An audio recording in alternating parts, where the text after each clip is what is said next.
அவர் தான் நினைக்கிறேன். அவர் தான்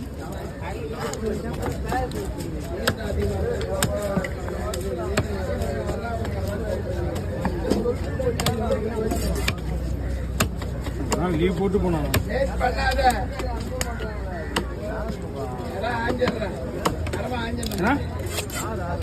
எங்க மச்சான் நடு மச்சான் பெரிய மச்சான்